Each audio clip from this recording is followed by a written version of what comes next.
हरे कृष्णा। आप सभी का बहुत बहुत स्वागत और अभिनंदन। आज का जो हमारा टॉपिक है वो हम बात करेंगे आत्मा। सोल क्या होती है, व्हाट इज सोल। तो चलिए स्टार्ट करते हैं। तो soul is the fragmental part and parcel of God Krishna.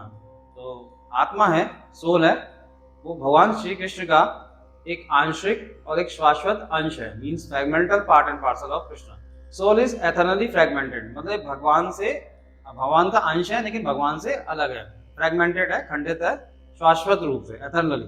यानी आत्मा भगवान कृष्ण का एक अंश है। अब आत्मा को हम एक नाम और देते हैं, दैट इज स्पिरिट सोल। तो spirit soul is the spiritual essence of a person. आत्मा व्यक्ति का आध्यात्मिक सार है। जिस तरह से हम गीता के लिए कहते हैं कि Bhagavad Gita is the essence of all Vedic knowledge, मतलब अगर हमने गीता पढ़ ली तो हमने सारे वेदों को समझ लिया, एसेंस है। इस तरह से जो आत्मा है वो एक पर्सन का एक एसेंस है। अगर हमें किसी को समझना है तो हमें आत्मा को समझना होगा, है ना। अगर किसी की एंटिटी समझनी है, ह्यूमन एंटिटी समझनी है, लिविंग एंटिटी को समझना है, तो हमें सबसे पहले किसको समझना होगा? एक आत्मा को समझना होगा, स्पिरिट सोल को समझना होगा। तो according to Bhagavad Gita the soul is a living entity. तो एक जीवित इकाई है, मतलब हम आत्मा को अलग अलग नामों से भी बुला रहे हैं, जैसे स्पिरिट सोल बोला हमने, लिविंग एंटिटी बोला हमने, है ना। और आत्मा एक्चुअली में है क्या? एक fragmental part and parcel of God Krishna. तो the soul is a living entity, जो एक जीवित इकाई है, that resides within the body and work through it. Very very important thing है कि जो आत्मा है वो शरीर के अंदर विराजमान है ना। तो मतलब एक कवरिंग है बॉडी सोल का। तो soul is a living entity that resides within the body and works through it. और आत्मा जो है शरीर में बैठकर ही सारे काम करती है। मतलब एक फॉल्स इल्यूजन क्या है हमारा कि ये हमने किया, और वो भी किसके रूप में? शरीर। मतलब हम शरीर को लेकर करते हैं सारे कार्य और कहते हैं कि मैंने किया। एक्चुअली वो मैंने कौन है? वो शरीर नहीं है, वो आत्मा है। तो आत्मा एक जीवित इकाई है जो शरीर के भीतर रहती है और उसके माध्यम से कार्य करती है। अब आत्मा का तात्पर्य हमारे मन, शरीर और इंद्रियों से है। मीन्स आत्मा refers to mind, body and senses. इसको समझते हैं एक एग्जाम्पल से। जैसे मान लीजिए आपको कुछ लिखना है, तो लिखने के लिए आपको क्या चाहिए? पेन चाहिए। तो आप जो लिख रहे हैं वो एक पेन की सहायता से, कलम की सहायता से लिख रहे हैं। एक एग्जांपल देते हैं। मान लीजिए किसी इंसान को आगरा से वृंदावन जाना है, जो शरीर कार में बैठकर पहुंच रहा है वृंदावन, तो हम क्या कहते हैं कि हम वृंदावन गए। मतलब हम कार को थोड़ी कह रहे हैं, कार थोड़ी वृंदावन जा रही है, हम कार के लिए थोड़ी कह रहे हैं, बैठ के हम कार में जा रहे हैं, लेकिन हम क्या बोलते हैं? मैं वृंदावन गया या हम वृंदावन गए। तो मैं जो है वो एक्चुअली में क्या है? हम शरीर के लिए भी यूज कर रहे हैं, और जो कार है वो एक हमें लेके जा रही है, एक साधन है। तो यहाँ पे जो कार है वो हमारे लिए क्या हो गया? एक शरीर हो गया, और जो पैसेंजर हो गया वो एक सोल हो गया। इसी तरह से जो आत्मा है इस शरीर रूपी रथ में विराजमान है। तो जैसे अगर हम रथ और जो पैसेंजर है उसका एग्जाम्पल है, तो जो चैरिट है वो हमारा बॉडी है, और जो पैसेंजर बैठा हुआ है वो हमारा आत्मा है। तो नॉर्मली हम यही कहते हैं कि जैसे कोई कार से जा रहा है वृंदावन, तो हम कहते हैं मैं वृंदावन जा रहा हूँ। तो हम ये थोड़ी कहते हैं कि कार वृंदावन जा रही है ना। और उस कार को चलाने के लिए भी हम सारी इंद्रियों का यूज करते हैं। चाहे थोड़ा देखने के लिए हमारी इंद्रियां काम आती हैं, कार को चलाने के लिए, सड़क को देखने के लिए। तो इसी तरह से जो आत्मा का जो तात्पर्य है वो सेंसेस से भी है, इसलिए मैं आपको कह रहा हूँ ब्राह्मण, द लिविंग एंटिटी। अब आत्मा का एक नाम हमने, सोल का एक नाम और दे रहे हैं हम, ब्राह्मण, लिविंग एंटिटी, जीवित इकाई, इज इनडिस्ट्रक्टेबल। तो आत्मा अविनाशी है, अक्षय है, ट्रांसडेंटल है। ट्रांसडेंटल मतलब श्रेष्ठ एंड एटर्नली एग्जिस्टिंग, सदैव विद्यमान है। सदैव विद्यमान का मतलब ये है कि देखिए जो एक इंडिविजुअल सोल है, आत्मा को हम इंडिविजुअल सोल भी कह रहे हैं। जब एक आत्मा किसी शरीर रूपी रथ में जाती है तो उसे हम इंडिविजुअल सोल बोलते हैं। जैसे आपका सोल और मेरे सोल से अलग है, लेकिन दोनों ही क्या है? भगवान के अंश हैं। तो जो सोल है वो एटर्नली एग्जिस्टिंग है, मतलब जो इंडिविजुअल सोल है वो कल भी था, आज भी है और हमेशा ही रहेगा। मतलब उसकी कॉन्स्टिट्यूशनल पोजीशन कभी भी चेंज नहीं होती है।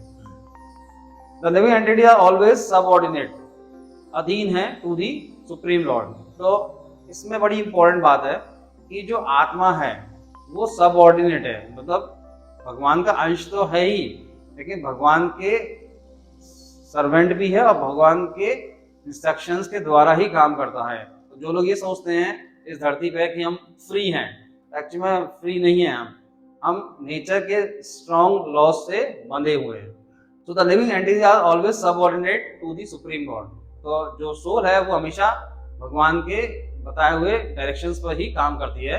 जिस तरह से एक मास्टर जो टीचर है, टीचर अपने स्टूडेंट को गाइड करता है और मास्टर अपने सर्वेंट को गाइड करता है, इसीलिए भगवान भी है इस आत्मा को गाइड करते हैं। तो जो जीवित इकाई है ब्रह्म अविनाशी, पारलौकिक और शाश्वत रूप से विद्यमान है और इसकी संरचना की स्थिति किसी भी समय नहीं बदलती है और इसकी कॉन्स्टिट्यूशनल पोजीशन है वो कभी भी नहीं बदलती है। जीव सदैव भगवान के अधीन रहते हैं, जैसे स्वामी और सेवक या शिक्षक और शिष्य के मामले में होता है।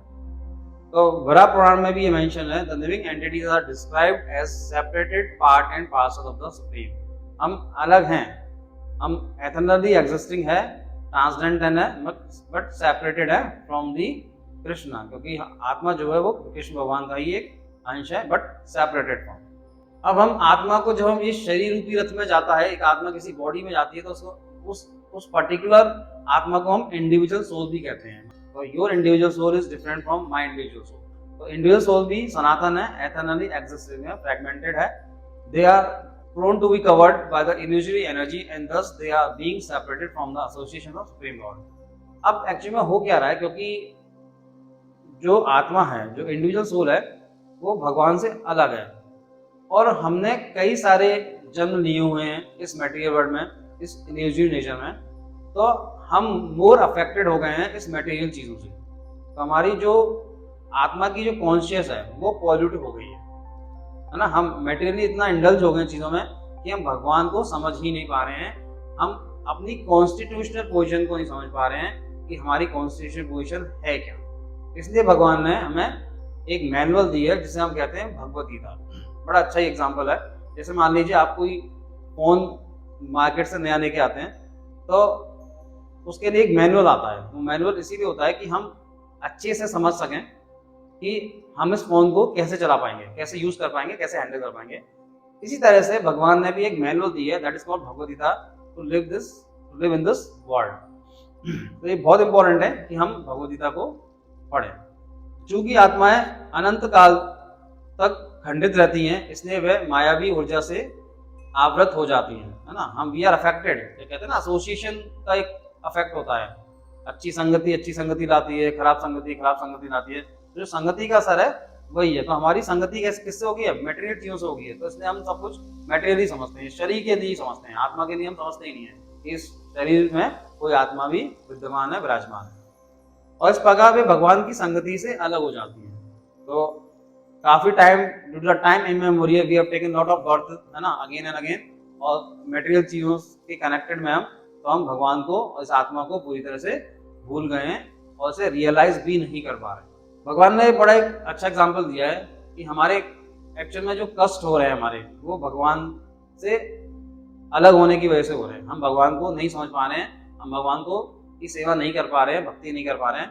तो उसके लिए बहुत अच्छा एग्जाम्पल है। जैसे एक फायर है, तो फायर में से मान लीजिए स्पार्क बाहर निकलता है ना। जैसे ही वो बाहर निकलेगा इट विल एक्सटिंग्विश, वो बुझ जाएगा। लेकिन उस स्पार्क में, उस चिंगारी में वो सारी क्वालिटीज हैं जो कि उस फायर में। तो सिमिलरली इस आत्मा में भी वो सारी क्वालिटीज हैं भगवान जो हमारे भगवान श्री कृष्ण में हैं, वो सारी क्वालिटीज इस आत्मा में हैं। लेकिन क्योंकि ये भगवान से अलग हो गई है, उसी तरह से जिस तरह एक चिंगारी एक फायर से अलग हो जाती है और बुझ जाती है, तो इसलिए भी हम आत्मा का महत्व भूल चुके हैं और हम इस मटेरियल वर्ल्ड में ही बस बार बार जन्म लेते जा रहे हैं। और वही हमारे जीवनों का सबसे बड़ा कारण है, हमारी दुखों का सबसे बड़ा कारण।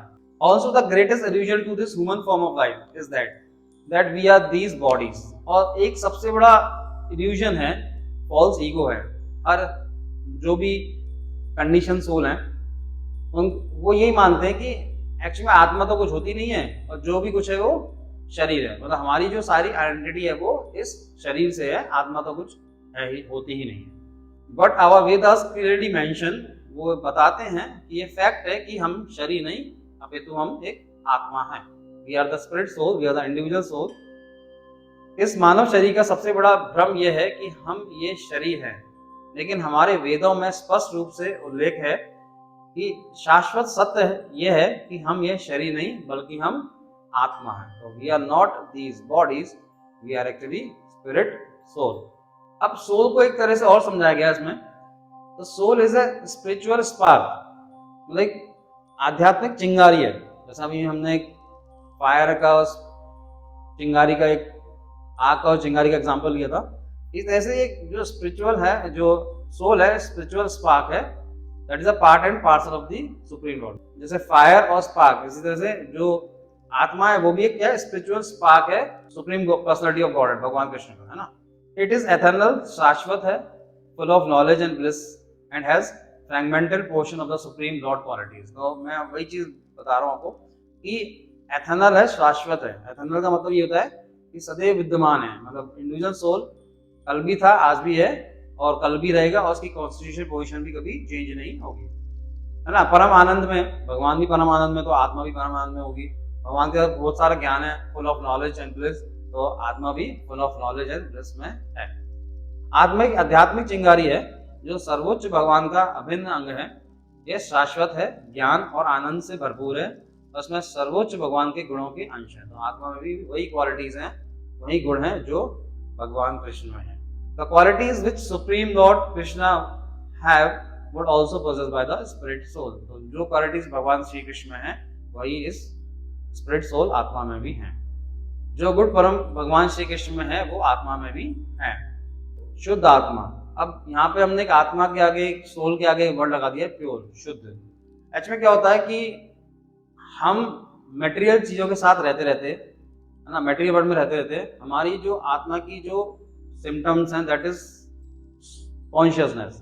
तो हमारी जो कॉन्शियसनेस है वो पॉल्यूट हो गई है, और जब कॉन्शियसनेस पॉल्यूट हो जाती है तो हम उसे इम्प्योर सोल भी कह सकते हैं, और हमारी कॉन्शियसनेस प्योर है तो उसे हम प्योर सोल भी बोलते हैं। तो प्योर सोल से तात्पर्य है कि हमारी जो कॉन्शियसनेस है वो प्योर है। और कॉन्शियसनेस प्योर कब होती है, जब हम अपनी कॉन्स्टिट्यूशनल पोजीशन को समझ पाए, और वो हमारी, और जो हमारी कॉन्स्टिट्यूशनल पोजीशन है वो क्या है कि हम भगवान के अंश हैं और हम भगवान के शाश्वत सेवक हैं। So pure soul is the eternal servant of God. तो जैसे मैंने बताया कि जो आत्मा है भगवान की सेवक है ना। हमें हमेशा ही भगवान के श्री चरणों में अपनी इंद्रियों से उनकी सेवा करनी चाहिए। And is fragmental part and parcel. तो शुद्ध आत्मा ईश्वर का अंश रूप में उसका शाश्वत सेवक है ना।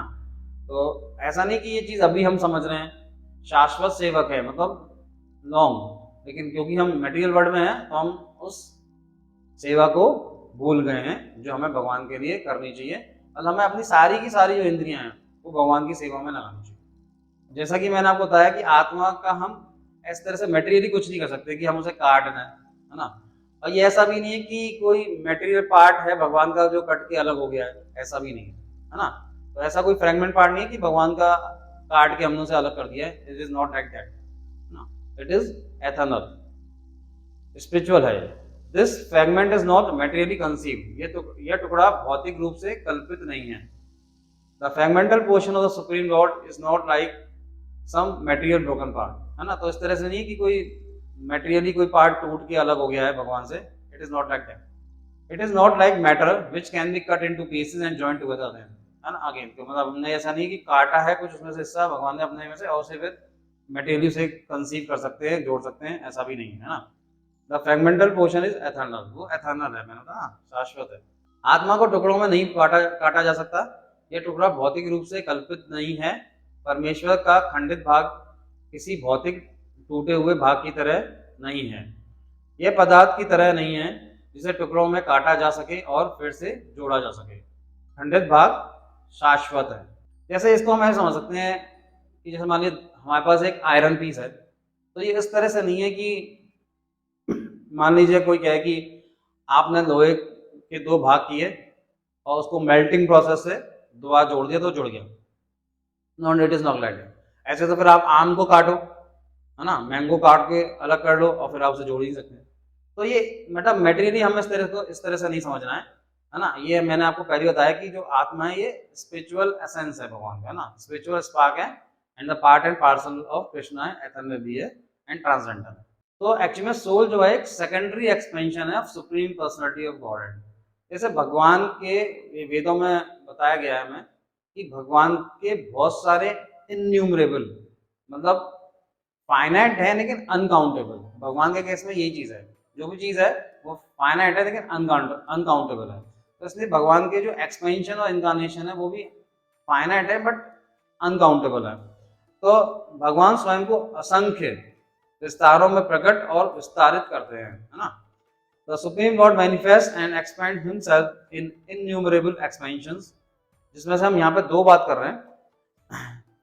वन इज प्राइमरी एक्सपेंशन, मैंने आपको पहले था कि बहुत सारे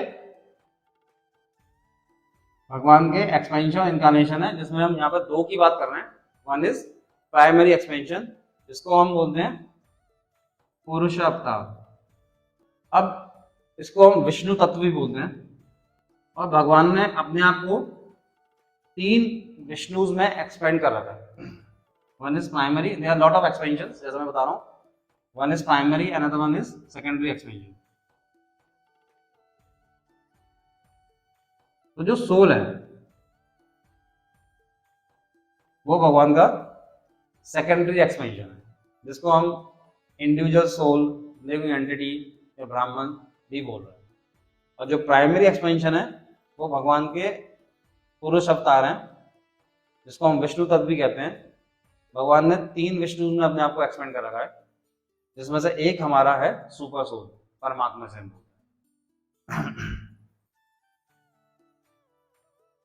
सो the primary expansion are called Vishnu tattva और पुरुष अवतार, है ना। और जिसे हम कहते हैं सुपर सोल, परमात्मा। अब इसमें से अभी हम समझते हैं कि कौन सा सुपर सोल है हमारा। तो हम एक एक्सपेंशन हमारा प्राइमरी एक्सपेंशन में, that is called Purusha avatar and it is also called Vishnu tattva. So one is super soul, Paramatma. तो यानी शरीर में दो चीजें विद्यमान होती हैं, सोल, आत्मा और परमात्मा। आत्मा और परमात्मा, both are living within the heart of the human being और living entity. The primary expansion called Vishnu tattva और पुरुष अवतारा as super soul और परमात्मा। Secondary expansion are called the living entity, जीवित इकाई, जिसे हम इंडिविजुअल सोल, व्यक्तिगत आत्मा हिंदी में बोल सकते हैं, या जीवात्मा। Thus the living entity are the separated expansion, पृथक विस्तार है भगवान का, वो secondary expansion है भगवान का। The separated expansion, the living entity are eternally survived। जैसे मैं आपको बार बार पहले ही बता रहा हूँ कि जो लिविंग एंटिटी है, जो इंडिविजुअल सोल है, वो भगवान का शाश्वत सेवक है। तो यानी भगवान को समझने के एक, हम कह सकते हैं, तीन लेवल है। भगवान को समझने के तीन लेवल है। ये हो गया मेरा सोल, जिसे हम कह रहे हैं ब्राह्मण, सुपर सोल, परमात्मा, और तीसरा हो गया हमारा गॉड, कृष्णा, मीन्स भगवान। तो there are three levels, soul that is Brahman, second is super soul that is Paramatma, and the final is God. तो अगर भगवान को समझना है तो हमें आत्मा और परमात्मा को भी साथ साथ समझना होगा। तो वेरी इंपॉर्टेंट है ये। तो गीता को भी अगर ढंग से समझना है तो इन टर्मिनोलॉजी को हमें समझना, हमें आना चाहिए कि सोल क्या है, सुपर सोल क्या है, then we can approach to God, Krishna Bhagwan. So there are two types of souls, है ना। तो हम ये कह सकते हैं कि आत्मा दो तरह की हो सकती है, इस तरह से हम बोल सकते हैं। One is the soul that is Atma, and second one is super soul, Paramatma. तो इसको हम जीवात्मा भी बोलते हैं, क्योंकि लिविंग शरीर में है जीवात्मा। माइन्यूट और पार्टिकल सोल, है ना, बहुत छोटा है, एटम से भी छोटा है ना, इसलिए उसको बोलते हैं अनुआत्मा। तो कितने सारे नाम हो गए, जीवात्मा, अनुआत्मा, पार्टिकल सोल, इंडिविजुअल सोल, ब्राह्मण, है ना, लिविंग एंटिटी। तो ये सारे क्या है, सोल के कैसे सिनोनिम्स हैं। Every living entity as an individual soul has is personal individuality. तो मैंने आपको पहले बताया कि आपका जो इंडिविजुअल सोल है और मेरा जो इंडिविजुअल सोल है वो दोनों ही एक दूसरे से अलग है, लेकिन दोनों ही भगवान के अंश हैं। And A minute form of independence. तो हमें बहुत छोटी सी आज़ादी है। जैसे हम सोचते हैं कि हम बहुत आज़ाद हैं, ऐसा नहीं है। We are bound, we are, जैसे किसी ने हमें रस्सी से बांध दिया या चेन से बांध दिया, तो we are bound with the strong laws of the nature. हम बने हुए हैं, we are not actually free. जैसे मैंने आपको पहले बताया कि जो आत्मा है वो work in the direction of the God. We are bound with the strong and stringent laws of nature.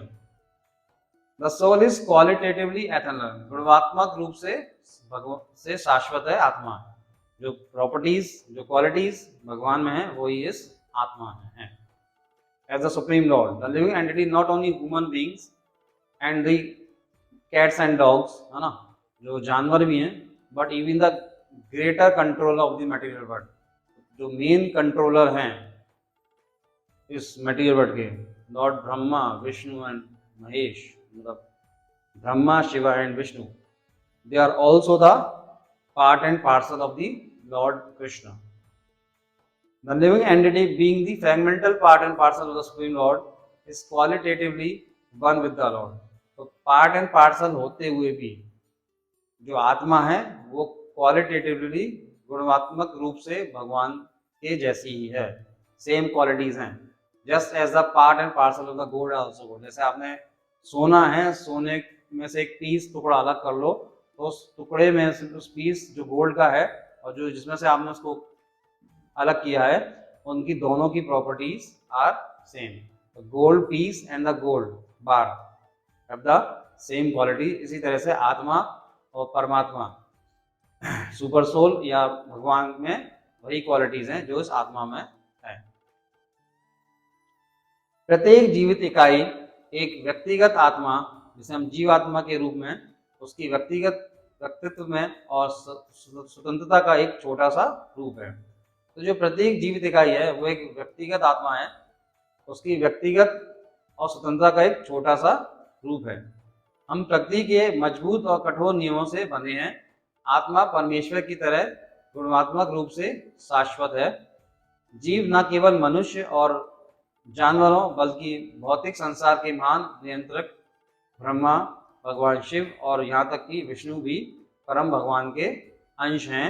जीवात्मा परमेश्वर का अंश होने के कारण गुणात्मक रूप से भगवान के साथ एक है, जैसे सोने के अंश और सोना भी एक ही है। तो जैसे हम दे सकते हैं एग्जाम्पल, जो iron piece that is separated from the iron have the both same quality. जैसे अब we are hankering for the love, जैसे हमें भी प्रेम चाहिए, प्यार चाहिए, तो we are searching for the true love. लेकिन हमें पता है इस मटेरियल वर्ल्ड में there is nothing like this true word, true love. तो कृष्ण भगवान ने भी, कृष्णा डेस्केंट हिमसेल्फ, भगवान धरती पर अवतरित हुए थे और उन्होंने भी लोगों को प्रेम, सच्चा प्रेम, ट्रांसजेंडर लव क्या होता है वो समझाया था। तो Krishna descent himself to this material world to teach us the meaning of love, how this love is pure and transcendental and eternal, but we individual soul, due to our attachment with matter, is also hankering for true love। तो हम भी hankering कर रहे हैं। तो हमें जो true love है, एथर्नल लव है, ट्रांसजेंडल लव है, कैसे मिल सकता है? केवल और केवल भगवान से मिल सकता है। किसी भी, जो हम इस भौतिक जगत में शरीर रूपी रथ में सवार हैं और उस शरीर से ही हम चाह रहे हैं कि हमें प्रेम मिल जाए, वो नहीं मिल सकता है, क्योंकि आत्मा सर्वत्र विद्यमान है और भगवान के श्री चरणों में ही सेवक है। तो हमें हमेशा ही अगर ट्रांसजेंडर लव चाहिए तो जरूरी है कि हम भगवान के चरणों में अपनी सेवा दें। कृष्ण हमें प्रेम का अर्थ सिखाने के लिए स्वयं इस भौतिक ग्रह पर अवतरित हुए कि यह प्रेम किस प्रकार शुद्ध, पारलौकिक और शाश्वत है। लेकिन यह व्यक्तिगत आत्मा पदार्थ के साथ अपने लगाव के कारण सच्चे प्रेम के लिए भी ललायित रहते हैं। तो इसलिए हम हैंकिंग कर रहे हैं, बार बार सर्च कर रहे हैं ट्रू लव, लेकिन हमें मिल नहीं रहा है क्योंकि हम मेटेरियली चीज़ों को लव करना चाह रहे हैं, जो कि पॉसिबल नहीं है। That is not ether love. जो हमें ट्रू लव है वो केवल भगवान से ही मिल सकता है। सेकंड पार्ट है, जैसे मैंने अभी जीवात्मा समझाया, इस तरह से परमात्मा क्या होता है, जिसे हम सुपर सोल और विभु आत्मा भी कहते हैं, known as the supreme lord, है ना। तो ये प्राइमरी एक्सपेंशन है, इसलिए हम प्राइमरी एक्सपेंशन है तो sometimes we call it supreme lord, who resides in the hearts of all living entities, जो कि हर एक जीव के हृदय में विद्यमान है। तो परमात्मा भी कहाँ रहते हैं? हृदय में रहते हैं। आत्मा भी कहाँ रहती है? हृदय में ही रहती है। परमात्मा refers to the supreme lord who expand himself as a super soul, जो अपने आप, तो भगवान, क्योंकि मैं बोला प्राइमरी एक्सपेंशन है, तो एक्सपेंड हिमसेल्फ एज दी, भगवान ने अपने आप को, प्राइमरी एक्सपेंशन है और अपने आप को सुपर सोल में एक्सपेंड किया हुआ है। Who enters in the heart of all living entities as well as all atoms. तो परमात्मा फीचर है जो भगवान का, वो केवल हृदय में विराजमान नहीं है केवल, है ना। हृदय के साथ साथ जितने भी एटम्स हैं उनमें भी आत्मा विराजमान है। मतलब एटम की जो स्टेबिलिटी है वो इसकी वजह से है, परमात्मा फीचर्स ऑफ द लॉर्ड की वजह से। परमात्मा हृदय में ही नहीं बल्कि हर एक एटम में भी बैठे हुए हैं, विराजमान है। परमात्मा विभु आत्मा, जिसे सर्वोच्च भगवान के रूप में जाने जाते हैं, जो सभी जीवित प्राणियों के हृदय में साक्षी के रूप में निवास करते हैं। परम आत्मा का तात्पर्य उस सर्वोच्च भगवान से है जो स्वयं को परमात्मा के रूप में विस्तारित करते हैं, जो सभी जीवित प्राणियों के हृदय के साथ साथ सभी परमाणु में प्रवेश करते हैं। देखिए मॉडर्न जो साइंस है आजकल, फिजिक्स है, उसमें जो स्टेबिलिटी ऑफ एटम है उसमें बहुत बड़ा क्वेश्चन मार्क है। जैसे हमने अपनी क्लासेस में पढ़ा है, स्कूलिंग एजुकेशन में, कि स्टेबिलिटी ऑफ एटम में कुछ साइंटिस्ट हैं, जैसे थॉमसन मॉडल ऑफ एटम है, उसके बाद हमारा रदरफोर्ड मॉडल ऑफ एटम है, और लास्ट में है बोर मॉडल। तो हर किसी के लिमिटेशन हैं।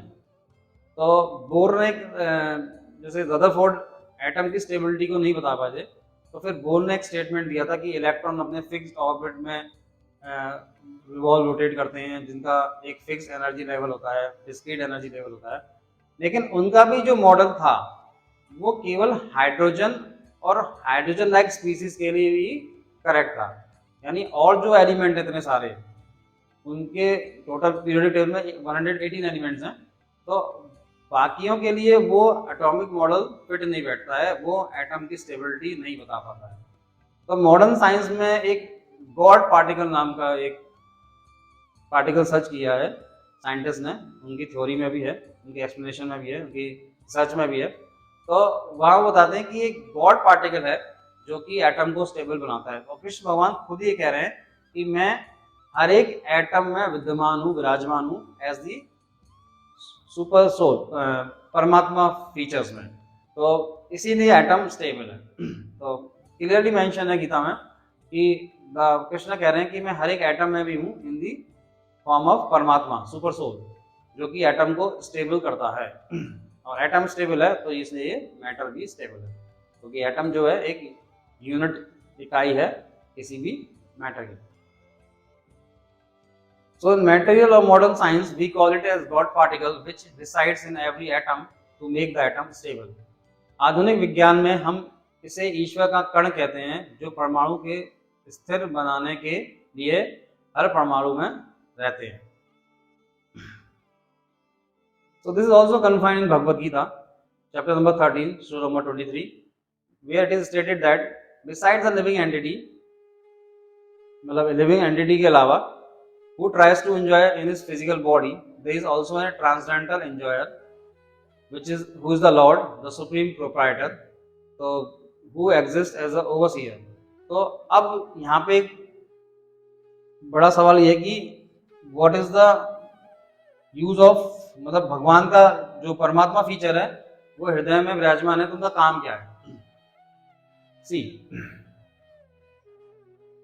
जो सुपर सोल है, that is seated in within the heart of the human body, he is actually overseer, निरीक्षण, विटनेस का काम करते हैं। इसको हम एक एग्जांपल से समझ सकते हैं। जैसे मान लीजिए कि एक पेड़ पर दो बर्ड बैठे हुए हैं।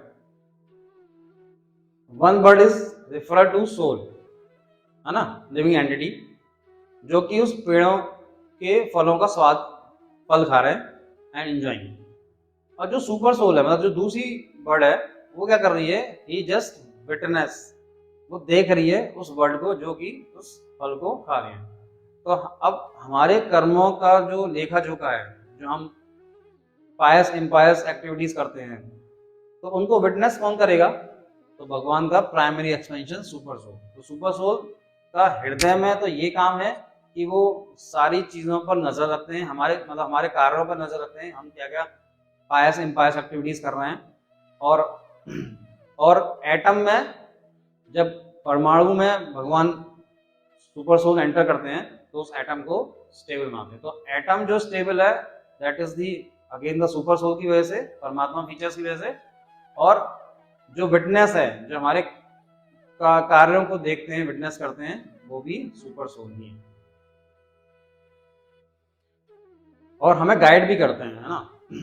Who exist as a overseer, निरीक्षण एंड गाइड, मार्गदर्शक, and who is known as the super soul. He is not an ordinary living entity, but the plenary expansion of the Supreme Lord. तो ये मैंने आपको बताया plenary expansion है, और ordinary नहीं, क्योंकि plenary expansion है ना, डायरेक्टली हम कह सकते हैं कि part expansion of the Supreme God. The Lord says that He is the representation of Paramatma in every body. तो एक्चुअली वही मैं कह रहा हूँ, डायरेक्टली रिप्रेजेंट करता है भगवान को इस soul. He is different from the individual soul. He is para transgender, लेकिन ये इंडिविजुअल सोल से अलग है। एक तो इस तरह से अलग है, मैंने आपको बता दिया कि जो इंडिविजुअल सोल है, that resides in the heart, है ना, which give the consciousness to the whole body. अभी हम समझेंगे इसे। और जो सुपर सोल है, वो एज ए विटनेस है, निरीक्षक है, ओवरसीयर, जो हमारे एक्टिविटीज को वॉच करते हैं। तो उसकी पुष्टि भगवद गीता चैप्टर नंबर 13 श्लोक 23 में भी की गई है। कृष्ण का एक और विस्तार है, एक दिव्य भोक्ता, जो भगवान है, सर्वोच्च मालिक हैं, जो निरीक्षक हैं और मार्गदर्शक के रूप में मौजूद हैं, और जो परमात्मा के रूप में जाने जाते हैं। तो कृष्णा एग्जिस्ट एवरीवेयर इन परमात्मा फीचर्स, मैंने आपको बताया था। तो कृष्णा ने परमात्मा फीचर्स के रूप में अपने आप को हर जगह विद्यमान किया हुआ है। भाई दो ही चीजें नेचर में, लिविंग एंड नॉन लिविंग। तो लिविंग में भी सुपर सोल है, और नॉन लिविंग में भी in every atom is a super soul. The Paramatma feature of the Lord explain how God is everywhere. तो ये परमात्मा फीचर ही एक्सप्लेन करता है कि गॉड सब जगह है। भगवान कहते हैं ना गीता में कि मैं सभी जगह हूँ, तो सभी जगह इस तरह से सभी जगह, ही इज एवरीवेयर। विष्णु तत्व also called पुरुष अवतार। नाउ ये 3 पार्ट्स में है, 3 फर्दर एक्सपेंशन है। वन इज महाविष्णु, तो देयर आर 3 विष्णुज। मैंने बताया कृष्ण भगवान के कई सारे एक्सपेंशन है। वन इज प्राइमरी एक्सपेंशन, जिसको हम विष्णु तत्व और पुरुष अवतार कह रहे हैं। One is Mahavishnu, another one is Garbhodaksha Vishnu, and next one is इन्हीं के एक्सपेंशन है। तो देयर आर 3 विष्णुज, है ना, महाविष्णु से फिर गर्भोदक्षा विष्णु एंड फिर Shridaksha Vishnu. So there are 3 Vishnus. तो जो हमारा सुपर सोल है, he is the actually Shridaksha Vishnu है। वो कौन है? श्रीदक्षा विष्णु है, सुपर सोल श्रीदक्षा विष्णु। तो महाविष्णु से फिर गर्भोदक्षा विष्णु, गर्भोदक्षा विष्णु से फिर श्रीदक्षा विष्णु, और जो सुपर सोल है that is the actually the Shridaksha Vishnu in the Paramatma form. The Paramatma feature of the Lord explains how God is everywhere. जिसमें होता है कि यही फीचर है, प्राइमरी एक्सपेंशन जो है वही हमें बताता है कि भगवान हर जगह कैसे विद्यमान है। God is, Krishna is claiming I am present in everywhere.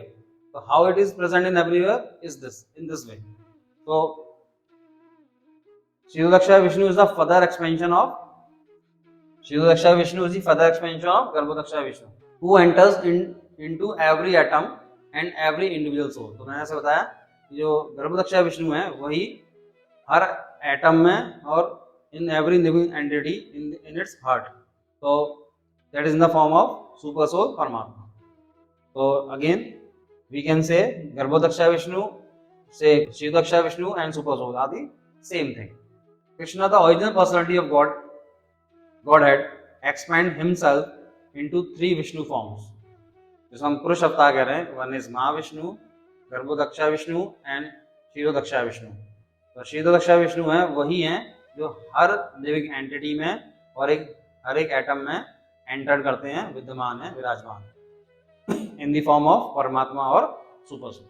The great realized soul like Prahlad Maharaj can experience this directly, and that is why he could see Lord Vishnu everywhere, even in a stone pillar. तो एक बड़ा अच्छा example है कि जैसे कि कृष्ण भगवान कह रहे हैं कि आई am present in every atom, है ना, एवरी लिविंग एंटिटी। तो जो बहुत रियलाइज सोल है प्रहलाद महाराज की जय, उन्होंने भी भगवान विष्णु को, नरसिंह भगवान की जय, तो उन्होंने भी उनको, जो प्रहलाद महाराज है वो नरसिंह भगवान को भी हर जगह देखते थे, है ना, because they are very very much realize souls. तो कृष्ण अपने परमात्मा रूप में सर्वत्र विद्यमान है।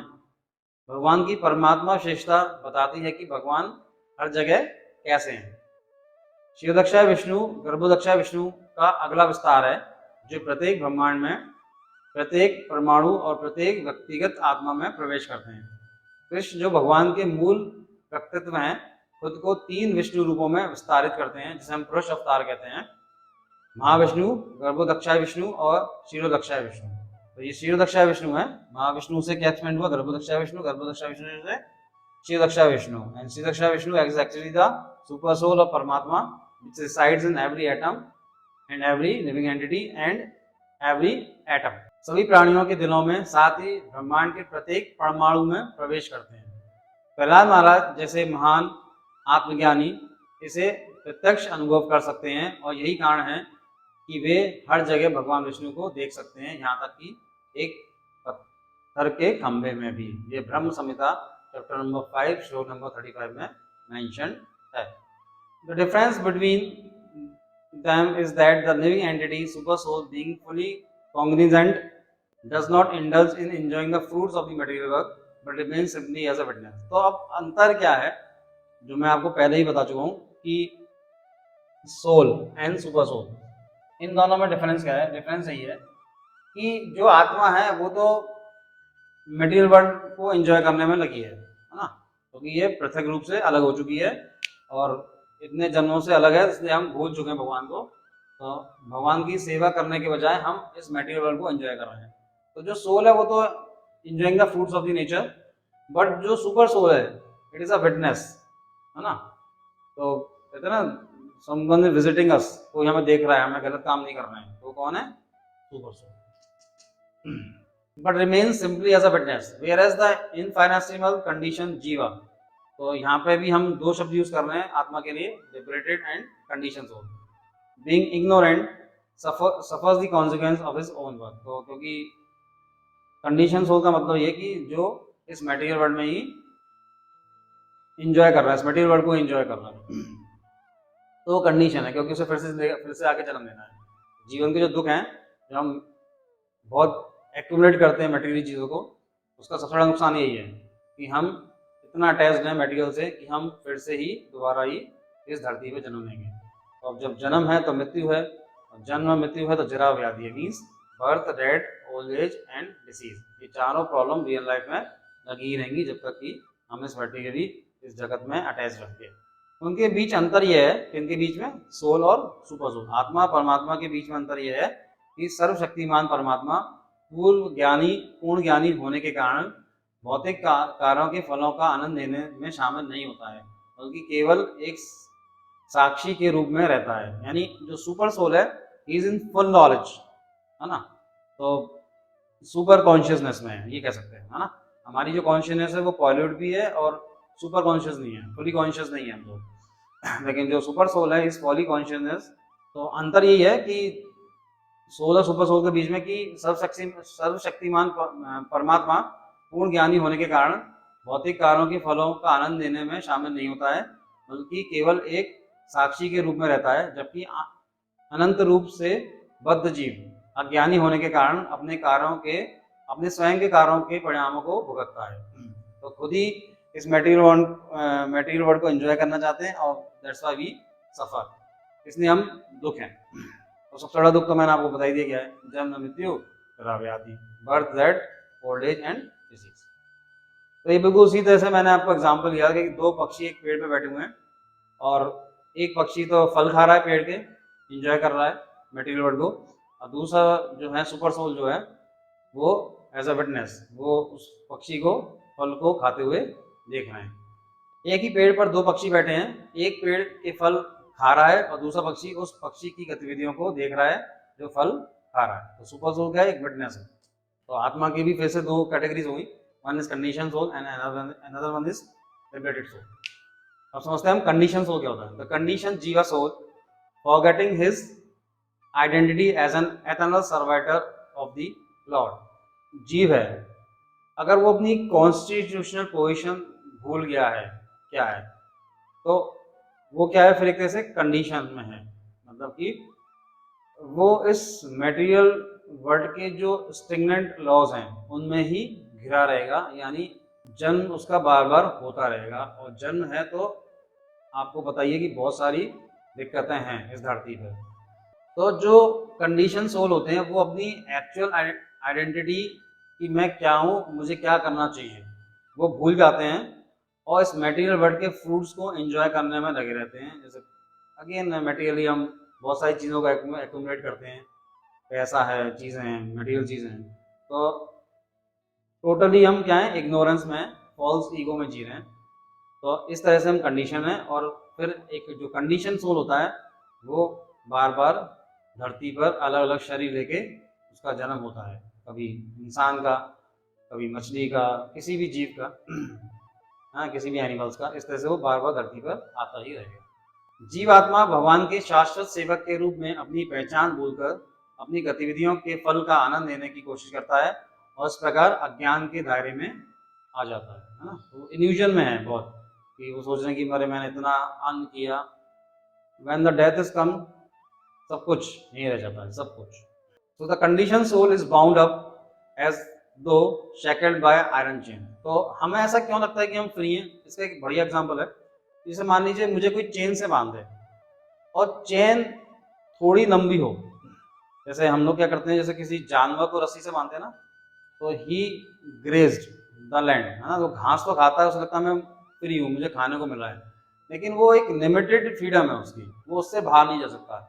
इसी तरह से हमारी भी जो फ्रीडम है बहुत बहुत लिमिटेड है ना, बहुत माइन्यूट इंडिपेंडेंस है हमारी। तो यही कंडीशन सोल है। Is bound up and though shackled by the iron chains, he is bound up by the false ego. तो फॉल्स ईगो क्या है? सबसे बड़ा फॉल्स ईगो तो यही है कि हम ये शरीर हैं, क्योंकि जब हम ये मानते हैं कि हम ये शरीर हैं, तो जो भी काम करते हैं वो शरीर के ही ऊपर ही करते हैं। And the mind is the chief agent. और सबसे बड़ा काम इस भटकाव का कौन है? माइंड। माइंड हमें भटकाता रहता है। तो सबसे इंपॉर्टेंट चीज़ है कि हम इस माइंड को कंट्रोल करें, क्योंकि माइंड अनकंट्रोल है तो हमारी फिर इंटेलिजेंस भी गॉन। प्रतिबंधित आत्मा मतलब जो कंडीशन सोल है बनी हुई है मानो लोहे की जंजीरों से जकड़ी हुई है, वह झूठे अहंकार से बंधा हुआ है और मन मुख्य एजेंट है, मतलब ना माइंड, जो हमें डिस्ट्रैक्ट करता है, जो उसे एक भौतिक अस्तित्व में चला रहा है। तो वो माइंड ही कहता है सब कुछ, अच्छा पैसा कमाना, अच्छा दिखना, ये सब माया, illusion. The bondage of ignorance has existed since time immemorial.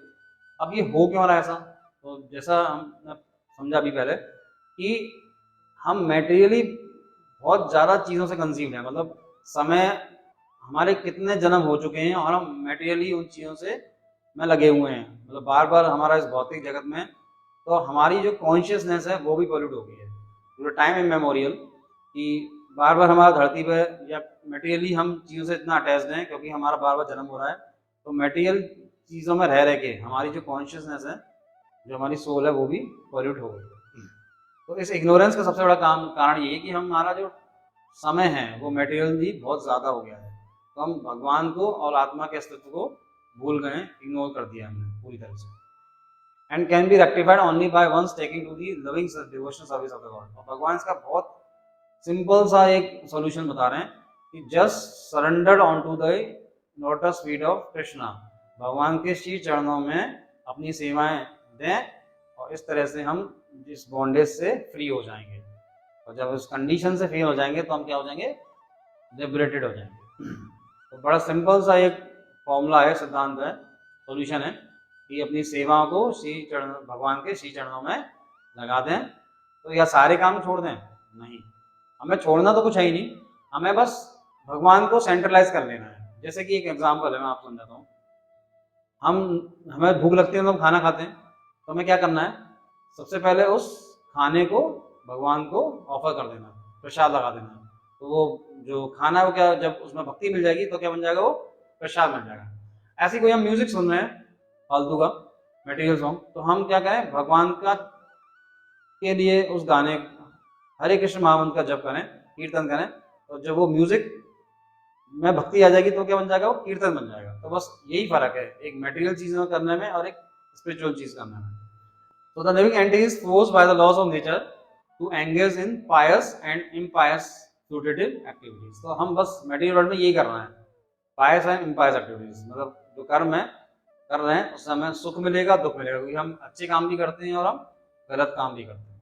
अज्ञानता का यह बंधन अनादिकाल से अस्तित्व में है और इसे केवल भगवान की प्रेम पूर्वक भक्ति जो आध्यात्मिक ज्ञान से भरपूर है। भगवान कह रहे हैं कि इससे अगर हमें परे जाना है ना, इस कंडीशन लाइफ से, तो हमें क्या करना है, इस अज्ञानता का ये बंधन अनादिकाल से हमारे अस्तित्व में है, तो हमें केवल ये करना है कि भगवान की प्रेम पूर्वक भक्ति करनी है जो आध्यात्मिक ज्ञान से भरपूर है, को अपनाकर ही ठीक किया जा सकता है। तो हम बस हमें क्या करना है, हमें सिर्फ भक्ति करनी है भगवान की, अपने आप ही सारी चीजें ठीक हो जाएंगी। बद्ध जीवन में जीव को प्रकृति के नियमों द्वारा पवित्र, धार्मिक और अधार्मिक सकाम गतिविधियों में संलग्न होने के लिए मजबूर किया जाता है। तो जब हम मेटेरियली कंसीव्ड हैं, जब हम कंडीशन है, तो हम वो जो भी काम करेंगे उसमें या तो पायस एक्टिविटीज होगी या इम्पायस एक्टिविटीज, मतलब अच्छा काम हुआ या बुरा काम होगा ही होगा, कर्म होगा ही होगा कहीं ना कहीं। तो इसको हमें माइनस करना है। वो माइनस कैसे होगा, बाय डूइंग भक्ति। नाउ नेक्स्ट इज कंडीशन, हमने समझ लिया। अब हम बात करते हैं लिबरेटेड सोल। लिबरेटेड सोल क्या है, when the individual souls achieve the shelter of pure devotional service, he become designated as eternally liberated. जो इंडिविजुअल सोल है भगवान के शेल्टर में आता है, भगवान के श्री चरणों में अपनी सेवा देता है, प्योर डिवोशनल सर्विस में पार्टिसिपेट करता है, he become designated as eternally liberated, तो वो लिबरेट हो जाता है। मतलब मटेरियल वर्ल्ड में भी रहते, ये बड़ी इंपॉर्टेंट बात है कि अगर हम इस मटेरियल वर्ल्ड में रहते भी अगर हम डिवोशनल सर्विसेज कर रहे हैं तो अभी हम क्या हैं, लिबरेटेड हैं, क्योंकि इस शरीर को त्यागने के बाद हमें भगवत धाम की प्राप्ति हो जाएगी, जो कि इंसान का एक एक्चुअल गोल है। रियल गोल ऑफ लाइफ वही है कि हमें गोलोक वृंदावन वैकुंठ जाना है। And ignorance is the cause of his bondage, और जो इग्नोरेंस है वही उसके बंधनों का कारण है। तो हमें ये ज्ञान जो है, इस ज्ञान को भी अर्जित करना है भक्ति के द्वारा ही। Liberation means freedom from the message of life.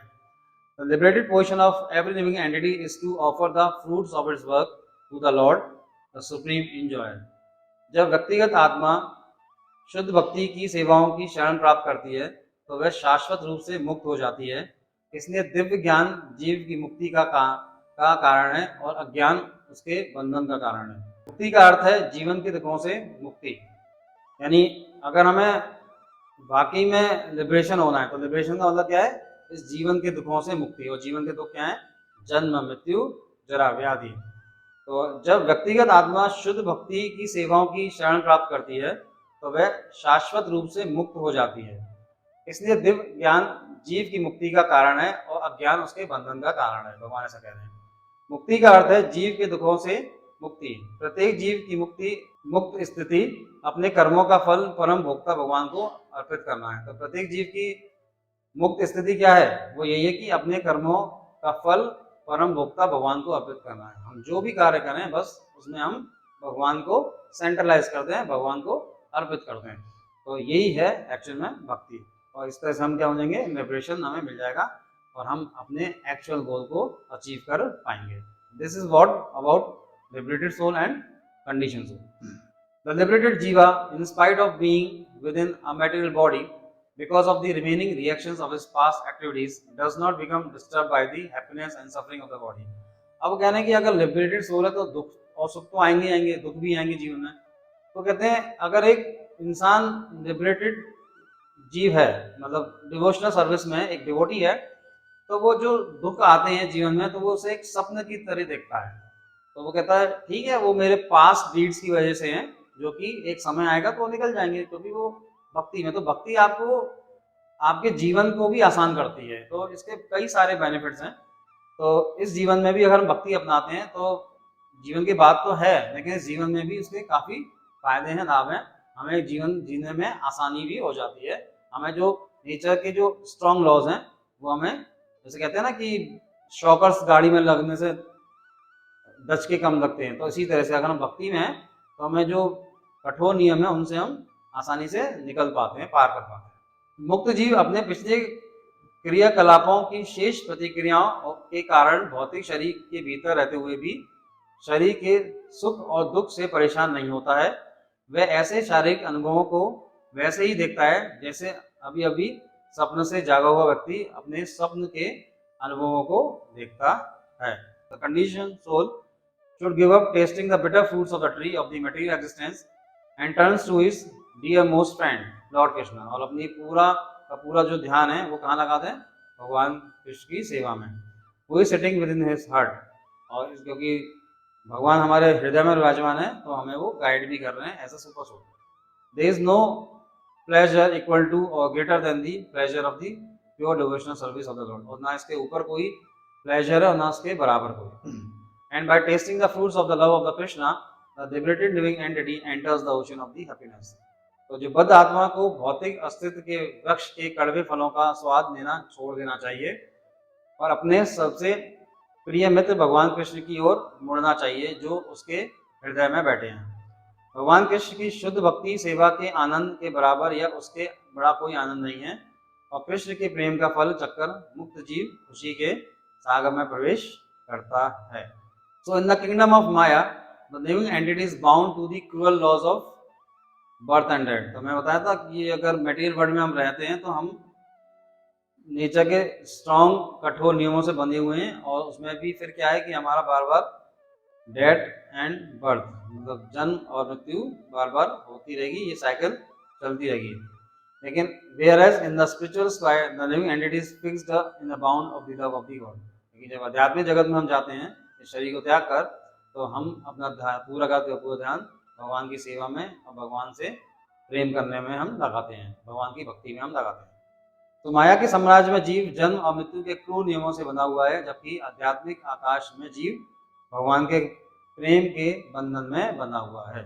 अब एक्चुअल में आत्मा की एक चेतना होती है, इसे हम कहते हैं कॉन्शियसनेस। तो इसको भी समझना बहुत इंपॉर्टेंट है। The real nature of the soul which is spread all over body is called consciousness. आत्मा की जो चेतना है वो हमारे पूरे शरीर में फैली हुई है, उसी को हम क्या कहते हैं? कॉन्शियसनेस, चेतना कहते हैं। तो ये रियल नेचर है सोल का। अगर सोल को किसी को मतलब आइडेंटिफाई करना है कि समझना है कि आत्मा क्या है, तो हम इस कॉन्शियसनेस को समझना है तो हमें समझ में आ जाएगा कि आत्मा है, मतलब एक प्रूफ है शरीर में कि आत्मा का कि सोल इज देयर। अगर कॉन्शियस नहीं है तो फिर the body is no longer be living. Anyone can understand what is spread all over the body. तो हर कोई समझ सकता है कि हमारे पूरे शरीर में क्या फैला हुआ है। It is consciousness. वो क्या है? कॉन्शियसनेस है, चेतना है। Everyone is conscious of the pains and pleasure of the everyone is conscious of the pain and pleasure of the body in part as a whole. तो हर एक अवेयर है से कि वो कॉन्शियसनेस जो चेतना है हमारे पूरे शरीर में क्या है। This spreading of consciousness is limited within one own body. The pain and pleasure of one body are unknown to another. अब मेरी कॉन्शियसनेस आपकी कॉन्शियसनेस से अलग है, मतलब मेरी जो चेतना है वो आपकी चेतना से अलग है। कैसे अलग है? अगर मान लो मुझे कोई दर्द या दुख होता है तो वो आपको महसूस नहीं होगा, है ना। तो my individual conscious is different from your individual consciousness. तो एक इंडिविजुअल सोल की इंडिविजुअल कॉन्शियसनेस होती है, मतलब your soul is different and my soul is different, your consciousness is different and my consciousness is different. The pain and pleasure of one body are unknown to another. Therefore, each and every body is embodiment of an individual soul. हर एक body है is an embodiment of the individual soul, मतलब उसका अवतार है, किसका? Individual soul, आत्मा का। हर एक शरीर जो है एक अवतार है। क्यों है अवतार? बहुत अच्छा एग्जाम्पल है, लाइफ कम फ्रॉम मैटर और मैटर कम फ्रॉम लाइफ। मतलब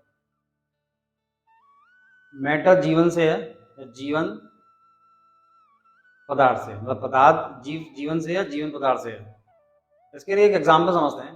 जैसे मान लीजिए आम का पेड़ है, मैं अगर उसे काट दूँ, है ना, तो उसमें से कटने के बाद उसमें से जो मतलब आम का जो पेड़ है वो फल देना बंद कर देगा, क्योंकि लाइफ खत्म हो गई। तो मैटर कैसे आ रहा है?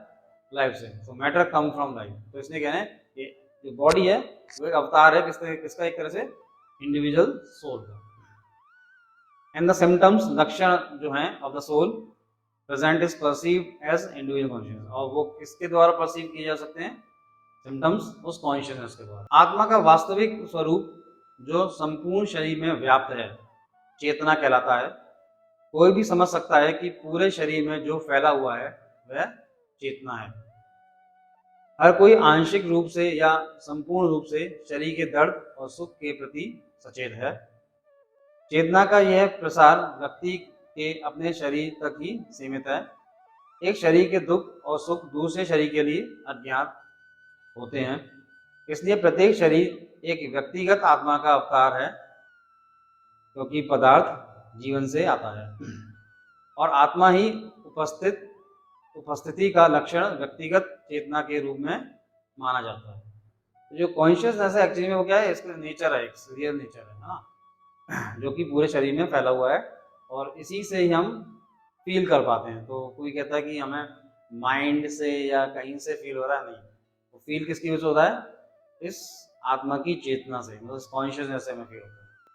इसको एक तरह से सिम्टम्स भी कह सकते हैं। इस आत्मा के जो सिम्टम्स हैं वो क्या है? कॉन्शियसनेस है। The symptoms of this spirit is consciousness. Consciousness cannot be denied. A body without consciousness is a dead body. As soon as the consciousness is removed from the body, the mouth will not speak, the eye will not see, nor do the ear hear. तो अगर ये conscious ही चली जाएगी तो हमारा जो शरीर है वो डेड है, खत्म है, हाँ, मर चुका है, उसमें जीवन नहीं है। As soon as the consciousness is removed, the mouth will not speak. हम कुछ बोल नहीं सकते हैं, आंखें कुछ देख नहीं सकती है, आंखें कुछ देख नहीं सकती है, हम कुछ सुन भी नहीं सकते हैं। Such as the heat और smoke are the symptoms of fire. जैसे कि बहुत अच्छा एग्जांपल है, जैसे आग का सिम्टम्स क्या है? फायर और स्मोक। इस तरह सोल का सिम्टम्स क्या है? चेतना, कॉन्शियसनेस। और जो एनर्जी है वो उस आत्मा से ही आती है, यानी कॉन्शियसनेस एक एनर्जी है। The energy of the soul और self is produce in the shape of consciousness. तो वही मैं कह रहा हूँ कि जो एनर्जी है वो इस कॉन्शियसनेस के फॉर्म में है। तो जो हमें शरीर को जो एनर्जी मिल रही है दैट इज अगेन तो सोल से मिल रही है, and that is called consciousness. Indeed consciousness prove that soul is present. One can easily understand the presence of the soul simply by the presence of consciousness. तो अगर कोई पूछे ना आत्मा है शरीर में, तो यस, इस कॉन्शियसनेस, ये this consciousness is prove that the soul is resides in the heart of the living entity. तो कॉन्शियसनेस ही है जो प्रूव करती है कि आत्मा है। उस आत्मा का लक्षण चेतना है। चेतना को नकारा नहीं जा सकता। चेतना रहित शरीर मृत शरीर है। जैसे ही शरीर से चेतना हट जाएगी, ना मुंह बोलेगा, ना आंख देखेंगी, ना कान सुनेंगे। जैसे गर्मी या धुआं अग्नि का लक्षण है, वैसे ही चेतना आत्मा का लक्षण है। आत्मा या स्वयं की ऊर्जा चेतना के आकार में उत्पन्न होती है। दरअसल चेतना यह साबित करती है कि आत्मा मौजूद है। चेतना की उपस्थिति मात्र से ही कोई भी आत्मा की उपस्थिति को आसानी से समझ सकता है कि yes, consciousness is there inside the body. अब इसमें बहुत सारी थ्योरीज हैं कॉन्शियसनेस के। भगवद गीता में भी है, चैप्टर नंबर 13, श्लोक number 34। Here in Bhagavad Gita, the example of the sun and the sunshine is given. तो जैसे एक सन है, लेकिन उसकी जो सनशाइन है वो पूरे ब्रह्मांड को शाइन करती है। इसी तरह से एक सोल है, बहुत माइन्यूट एंटिटी है, लेकिन उसकी जो कॉन्शियसनेस है वो पूरे हमारे शरीर में विद्यमान है, that is spread all over the body. इसी तरह से जिस तरह की सन की रोशनी पूरे ही ब्रह्मांड को उजालित करती है। रोशनी देती है। As the sun is situated in one place, sun एक जगह है, ऐसी आत्मा भी एक जगह है हृदय में, but is illuminating the whole planet. So a small particle of spirit soul, although situated in the heart of this body, is illuminating the whole body by consciousness. Thus consciousness is the proof of the presence of the soul, as sunshine is or light is the proof of the presence of the sun. जिस तरह से sunshine और light proof है कि सन है, इस तरह से कॉन्शियसनेस भी एक प्रूफ है कि हमारी आत्मा है। When the soul is present in the body, there is a consciousness all over the body. अगर आत्मा है तो उसकी चेतना भी है, कॉन्शियसनेस भी है। And as soon as the soul has passed from the body, there is no more consciousness. तो अगर आत्मा चली गई तो फिर वो कॉन्शियसनेस भी चली जाती है। This can be easily understood by any intelligent man. वो भी समझदार इंसान इसको समझ सकता है। Therefore, consciousness is not a product of the combination of matter. तो ये मैटर की वजह से नहीं है कॉन्शियसनेस। जैसे मटेरियल वर्ल्ड में हम कहते हैं कि मैटर कन्वर्ट इनटू एनर्जी, नहीं ऐसा नहीं है। This energy is coming, this consciousness is coming by the soul. It is a symptoms of the living entity. तो उसको हम कह रहे हैं एक सिम्टम्स भी है। तो चेतना के संबंध में विभिन्न सिद्धांत हैं। यहाँ भगवद्गीता में सूर्य और धूप का उदाहरण दिया गया है। जैसे सूर्य एक ही स्थान पर स्थित है परंतु संपूर्ण ब्रह्मांड को प्रकाशित कर रहा है, उसी प्रकार आत्मा एक छोटा सा कण यद्यपि एक शरीर के हृदय में स्थित है, चेतना द्वारा पूरे शरीर को प्रकाशित कर रहा है। इस प्रकार चेतना आत्मा की उपस्थिति का प्रमाण है, जैसे धूप या प्रकाश सूर्य की उपस्थिति का प्रमाण है। जब आत्मा शरीर में मौजूद होती है तो पूरे शरीर में चेतना होती है, और जैसे ही आत्मा शरीर से निकल जाती है तो चेतना नहीं रहती है। इसे कोई भी बुद्धिमान व्यक्ति आसानी से समझ सकता है। इसलिए चेतना पदार्थ के संयोजन का उत्पाद नहीं है, यह जीव का लक्षण है। The consciousness of the living entity although qualitatively one with the supreme consciousness. तो मैंने ऐसा बताया कि हमारी भी जैसे आत्मा के जो गुण हैं वो भगवान के ही गुण हैं, इस तरह से हमारी जो चेतना के जो गुण हैं वो भी कॉन्शियसनेस के ही सुप्रीम कॉन्शियसनेस की क्वालिटीज के सिमिलर है, सेम है। मतलब हमारे जो कॉन्शियस की जो क्वालिटी है वो सेम क्वालिटीज है सुप्रीम कॉन्शियसनेस की। लेकिन हमारी जो कॉन्शियसनेस है वो सुप्रीम नहीं है, लेकिन भगवान की जो कॉन्शियसनेस है वो सुप्रीम है। Because the consciousness of one particular body does not share that of the another body. जैसे कि मतलब अब हमारी जो कॉन्शियसनेस है वो सुप्रीम क्यों नहीं है? क्योंकि जैसे हर एक का सोल अलग अलग है, इंडिविजुअल सोल, लिविंग एंटिटी का इंडिविजुअल सोल जो है अलग अलग है, इसलिए से हमारी कॉन्शियसनेस भी अलग अलग है। और मैं आपके बारे में, आपकी कॉन्शियसनेस के बारे में कुछ नहीं जानता हूँ, लेकिन भगवान सबकी कॉन्शियसनेस के बारे में सब कुछ जानते हैं। तो इसलिए वो एक सुप्रीम कॉन्शियसनेस है और हम कह सकते हैं एक सब कॉन्शियसनेस है। But the super soul which is situated in all bodies as the friend of the individual soul is conscious of all bodies. भगवान क्या है, सबके बारे में सब कुछ जानते हैं। That is the difference between supreme consciousness and the individual consciousness. तो हमारी कॉन्शियसनेस क्या कहलाती है? इंडिविजुअल कॉन्शियसनेस कहलाती है, और भगवान की कॉन्शियसनेस क्या कहलाती है? सुप्रीम कॉन्शियसनेस कहलाती है। जीवित इकाई की चेतना हालांकि गुणात्मक रूप से सर्वोच्च चेतना के साथ एक है, सर्वोच्च नहीं है, लेकिन एक विशेष शरीर की चेतना दूसरे शरीर की चेतना को साझा नहीं करती है। लेकिन परमात्मा जो सभी शरीरों में व्यक्तिगत आत्मा के मित्र के रूप में स्थित हैं, सभी शरीर के प्रति सचेत हैं। सर्वोच्च चेतना और व्यक्तिगत चेतना के बीच यही अंतर होता है। Now, what is the size of the soul is equals to 1/10,000 times size of the tip of the hair. So this is actually the size of the soul. When the upper portion of the hair is divided into 100 parts, and again each of such part is further divided into 100 parts, each such part is the measurement of the dimension of the spirit soul. तो अगर हम compare करें size of the soul and the size of the atom, तो अगर हम बात करें average size कितना होता है एटम का, ये लगभग 10⁻⁻10 मीटर के ऑर्डर में होता है। This is an average size, क्योंकि बहुत सारे एटम हैं, 118 एटम्स हैं, एलिमेंट्स हैं, तो उनके 118 तरह के एटम्स हैं, सबका साइज अलग अलग है। तो एक रफ एवरेज साइज दिया हुआ है मैंने। नाउ अब हम बात करते हैं what is the diameter of the या रेडियस ऑफ द हेयर, क्योंकि एटम का भी साइज जो है एक्चुअली में क्या है, रेडियस है, एटम की रेडियस है ना। तो हम हेयर का भी हम डायमीटर या रेडियस लेते हैं, तो जो रेडियस होता है size of the here again average, वो भी लगभग, ये भी हमने क्या लिया, रेडियस लिया हुआ 25 इंटू 10⁻⁶ मीटर।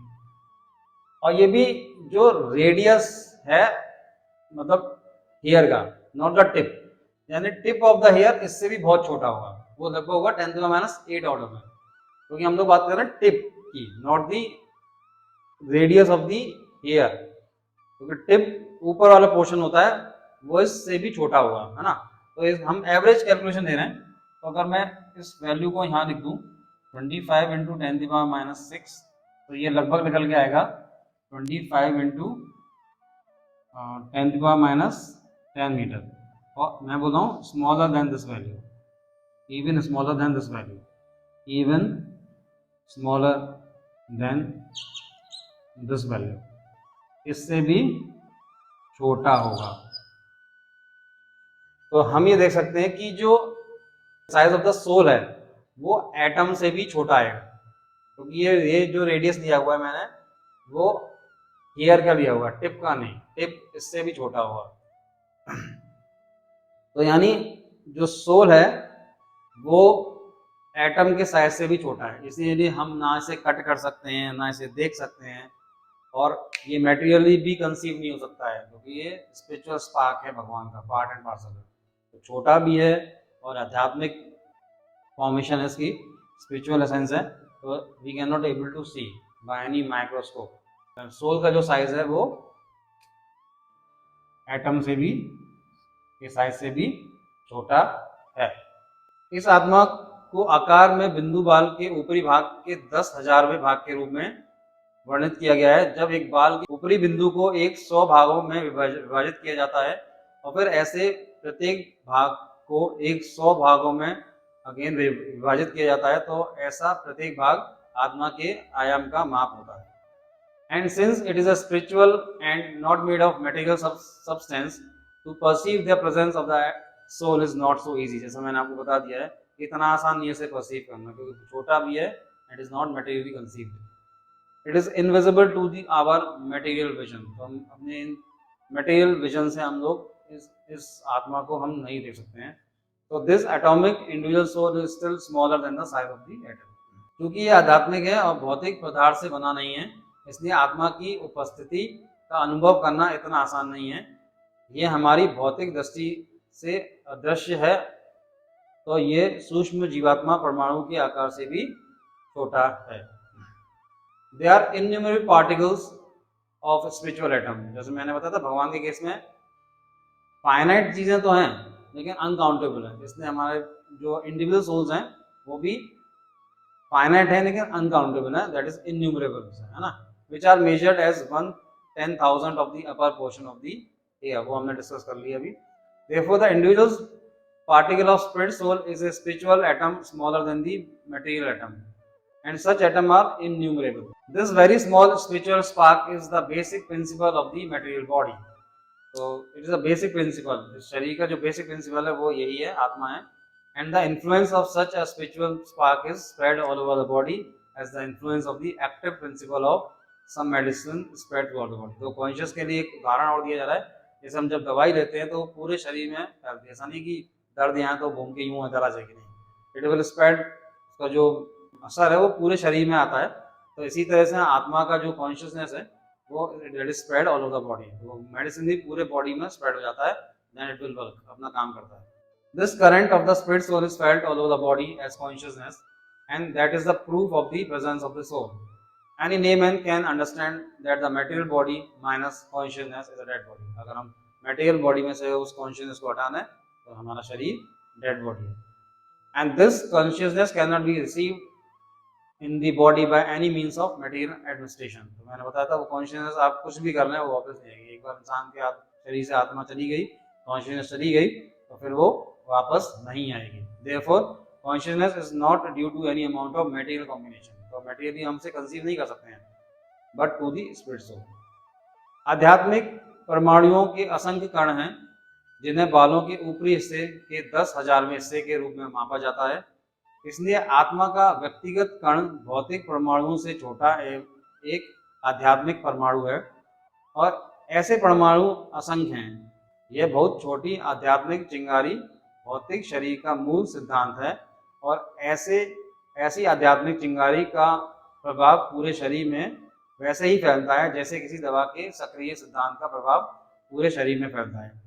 आत्मा का यह प्रभाव पूरे शरीर में चेतना के रूप में महसूस होता है, और यही आत्मा की उपस्थिति का प्रमाण है।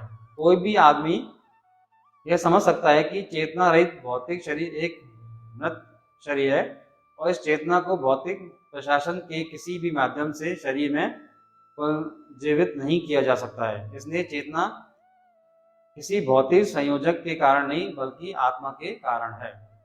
इन मुंडका उपनिषद it is also mentioned at Canto chapter 1 sloka number 9, the measurement of the atomic spirit soul is further explained. The soul is atomic in science and can be perceived by perfect intelligence. This atomic soul is floating in the 5 kinds of air. तो जो आत्मा है वो 5 तरह की वायु air में float कर रहा है, प्राण, अपान, व्यान, समान and Udaan. Is situated with in the heart, है ना। अब वो कहाँ विराजमान है? शरीर में विद्यमान है। As spread its influence all over the body of the embodied living entity, उसकी जो कॉन्शियसनेस है वो पूरे शरीर में स्प्रेड है। When the soul is purified from the contamination of 5 kinds of material air, its spiritual influence is exhibited. तो अगर हम इन 5 एयर जो हमने बताई हैं आपको, इससे अगर हम ये आत्मा जो कंटेमिनेट हो गई है, अगर हम इसको प्यूरिफाई कर रहे हैं तो हम स्पिरिचुअली एग्जिबिट कर सकते हैं, और हम समझ सकते हैं जो हमारे शरीर में विद्यमान है वो आत्मा है, ना कि ये शरीर। तो इसके लिए बेस्ट प्रोसेस है भक्ति। आप भगवान के श्री चरणों में अपनी इंद्रियों से भक्ति करें, सेवा करें भगवान की, तो हमें ये रियलाइज हो जाएगा कि हम ये शरीर नहीं अपितु आत्मा। मुंडका उपनिषद में परमाणु आत्मा की माप को आगे समझाया गया है। आत्मा आकार में परमाणु है, और इस पूर्ण बुद्धि द्वारा समझा जा सकता है। यह परमाणु आत्मा 5 प्रकार की वायु, प्राण, अपान, व्यान, समान और उदान में तैर रही है, हृदय के भीतर स्थित है, और देहधारी जीवों के पूर्ण शरीर पर अपना प्रभाव फैलाती है। जब आत्मा 5 प्रकार की भौतिक वायु के प्रदूषण से मुक्त हो जाती है तो इसका आध्यात्मिक प्रभाव प्रदर्शित होता है। So the supreme soul is infinite and the atomic soul is infinitesimal. तो जो सुप्रीम सोल है वो फाइनाइट है, और जो आत्मा है वो बहुत इनफाइनेस्टिमल है, बहुत छोटा है। Therefore, the infinitesimal soul, being unchangeable, can never become equal to the infinite soul or the supreme personality of Godhead. तो जो परमात्मा अनंत है और परमाणु आत्मा बहुत छोटा है, इसलिए अपरिवर्तनशील होने के कारण बहुत छोटा आत्मा कभी भी अनंत आत्मा या भगवान के सर्वोच्च व्यक्तिगत के बराबर नहीं हो सकता है। तो हम कभी भी जो सोल है, लिविंग एंटिटी है, जो इंडिविजुअल सोल है, वो कभी भी बहुत इनफाइनेस्टिमल है, जो कि सुप्रीम सोल के बराबर नहीं हो सकता है। हमारी जो उनकी जो कॉन्शियसनेस है वो सुप्रीम कॉन्शियसनेस है, हमारी जो कॉन्शियसनेस है वो इंडिविजुअल कॉन्शियसनेस है। भगवान को सब कुछ पता है, हमें अपने बारे में भी नहीं पता है। The influence of the atomic soul can be spread all over the body, particular body. According to Mundaka Upanishad, this atomic soul is situated in the heart of every living entity, and because the measurement of the atomic soul is beyond the power of appreciation of the material scientists, some of them are certainly foolish that there is no soul. तो क्योंकि हम देख नहीं पा रहे हैं आत्मा को, तो बहुत सारे साइंटिस्ट है, बहुत सारे लोग कहते हैं कि आत्मा ऐसा कुछ होता ही नहीं है। The individual atomic soul is definitely there in the heart of every living entity along with the super soul, and thus all the energies of the bodily movement are emanating from this part of the body. और इसीलिए जो शरीर में जितनी भी ऊर्जा मिल रही है वो हृदय से ही मिल रही है, क्योंकि आत्मा और परमात्मा हृदय में विराजमान है। परमाणु आत्मा का प्रभाव पूरे शरीर विशेष पर फैल सकता है। मुंडका उपनिषद के अनुसार यह परमाणु आत्मा प्रत्येक जीवित इकाई के हृदय में स्थित है, और क्योंकि परमाणु आत्मा का माप भौतिक वैज्ञानिकों की सराहना की शक्ति से परे है, उनमें से कुछ दावा करते हैं कि कोई आत्मा नहीं है। व्यक्तिगत परमाणु आत्मा निश्चित रूप से परमात्मा के साथ हृदय में मौजूद है और इस प्रकार शारीरिक गतिविधि की सभी ऊर्जाएं शरीर के इस हिस्से में से निकल रही है। As sunlight maintains the entire universe, so the light of the soul maintains the material body. जिस तरह से भगवान सूर्यदेव पूरे ब्रह्मांड को, पूरे प्लैनेट को सनलाइट से सनशाइन करते हैं, इस तरह से आत्मा भी है जो हमारे पूरे बॉडी पर अपनी एनर्जी को देता है। जो सोल है वो क्या करती है, अपनी इस पूरी बॉडी को एनर्जी देता है इन the form of consciousness. As soon as the spirit soul is out of this material body, the body begins to decompose. जैसे ही आत्मा हमारे शरीर से निकल जाती है तो बॉडी डिकम्पोज होना स्टार्ट कर देती है। Therefore, it is the spirit soul which maintains this body. तो मैंने आपको पहले ही समझाया कि matters come from life. अगर लाइफ नहीं है तो फिर मैटर भी एग्जिस्ट, मतलब मैटर फिर डिकम्पोज होने लग जाता है। जो लिविंग मैटर है वो डिकम्पोज होने लग जाता है। और ऑब्वियसली अगर लाइफ नहीं है तो मैटर भी नहीं आएगा। The soul does not take birth, nor deteriorate, nor die, as well as no by any product, no by product. तो उसका ना तो कोई बाय प्रोडक्ट है, ना ये आत्मा मरती है, ना ये डेटोरेट होती है। It is a body only which undergoes these changes. ये शरीर है जो सारे चेंजेस, शरीर में सारे चेंजेस होते हैं, लेकिन आत्मा में ऐसा कोई भी बदलाव नहीं होता है, उसकी कॉन्स्टिट्यूशन पोजीशन कभी भी चेंज नहीं होती है। जैसे सूरज की रोशनी पूरे ब्रह्मांड को बनाए रखती है, वैसे ही आत्मा का प्रकाश भौतिक शरीर को बनाए रखता है। जैसे ही आत्मा इस भौतिक शरीर से बाहर निकलती है, शरीर घुलना शुरू हो जाता है। इसलिए यह आत्मा ही है जो शरीर का रखरखाव करती है। आत्मा ना जन्म लेती है, ना बिगड़ती है, ना मरती है और ना ही उत्पाद होती है। केवल शरीर ही इन परिवर्तनों से गुजरता है। केवल शरीर में ये चेंज आते हैं, आत्मा में चेंजेस नहीं आते हैं। अब इस पूरे डिस्कशन में अब हम ये देखेंगे कि एक्चुअली में सोल का एग्जिस्टेंस क्या है, मतलब साइंटिफिकली एग्जिस्टेंस क्या है। हम क्या क्या चीजें समझ सकते हैं जो प्रूव करेगा कि यस सोल इज देयर। तो एक कॉर्पस्कल्स होते हैं, हमारे कणिकाएं होती हैं जो कि क्या करती हैं, दैट इज द ब्लड, वो ऑक्सीजन को कैरी करती हैं और जिससे कि हमारा पूरा रेस्पिरेशन प्रोसेस होता है। तो the corpuscles which carry the oxygen from the lungs, है ना, जिसे हम ऑक्सी हीमोग्लोबिन भी कहते हैं, gather energy from the soul. When the soul passes away from this position, the activity of the blood generating fusion ceases. Medical science accept the importance of the red corpuscles. तो जो red blood cells हैं हमारे शरीर में, they carry the oxygen. उसका भी एक part होता है oxy haemoglobin, but it cannot ascertain that the source of the energy is the soul. तो वो भगवान ये कह रहे हैं कि जो एनर्जी है कॉर्पस्कल्स में टू टेक दी ऑक्सीजन, है ना, and give the whole body, वो कहाँ से आ रही है, वो आत्मा से ही आ रही है, कॉन्शियसनेस से ही आ रही है। Medical science however does admit that the heart is the seat of all energies of the universe. और मेडिकल साइंस इस चीज को तो खैर मानता ही है कि yes there is energy all over the body which is coming from the heart. फेफड़ों से ऑक्सीजन ले जाने वाली कणिकाएं आत्मा से ऊर्जा एकत्र करती हैं।